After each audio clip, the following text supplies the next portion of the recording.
Бүгінгі күнде мемлекетімізде коррупцияға қарсы күресу бағдарында ең көлемді реформалар әмелге асырылмақта. Солардың бірі мектепке шейінгі мектеп білімдендіру министрлігінің тиісті бұйрығы текарында осы жылдың ноябрь айы коррупцияға қарсы күресу бір айлық етіп белгіленбекте. Сол бір айлық шеңбер текарында бүгін мінекей білімдендіру коррупциядан аулақ ұранында семинар кеңес өткізілмекте. Бұған барлық районларымыздың мектепке шейінгі мектеп білімдендіру бөлім басшылары, мектепке шейінгі білімдендіру шөлкемдері директорлары қатынаспақта. Коррупция ілетілерінің келіп шығуы, оның ақыбетлері хақында кеңінен түсінік беріліп, құқық қорғау ұйымдарымен біргелікте бұларменен ашықтан ашық сәубетлесіп, бұлардың коррупция хақындағы ұсыныстары тыңланбақта. Келешекте бұл ілетті болдырмау бойынша кеңінен түсініктер берілмекте.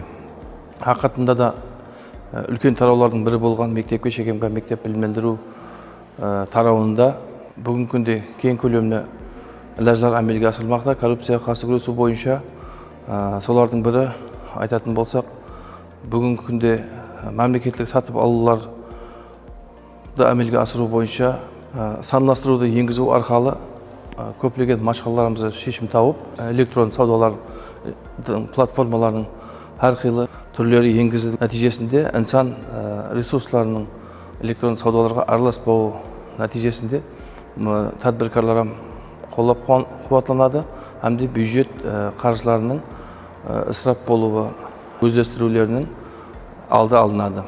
Бұндан басқа да оқытушылардың, мектеп директорларының һәм мектепке шейінгі шөлкем басшыларының айлықтарын есептауда да бүгінгі күнде автоматтастырылған система енгізіліп, бірден бір платформа арқылы интеграцияланған айлық төлеулерінде де анықтық, одан жырып қалмау бойынша көптеген жетіскендіктерге ерістік деп айта аламыз.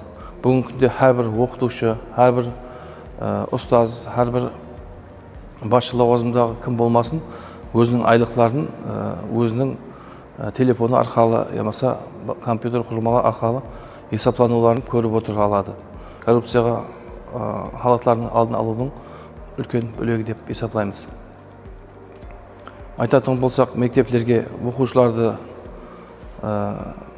бірінші классына қабыл ету, мектептен мектепке оқушыларды көшіру тарауында да бүгінгі күнде санластырылған.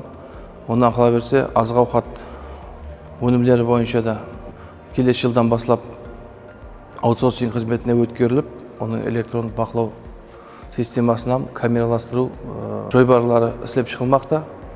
Болам санластырылса, мектепке шейінгі тарауда балаларды ауқатландыру системасы да коррупциядан халы болуына ерсіледі.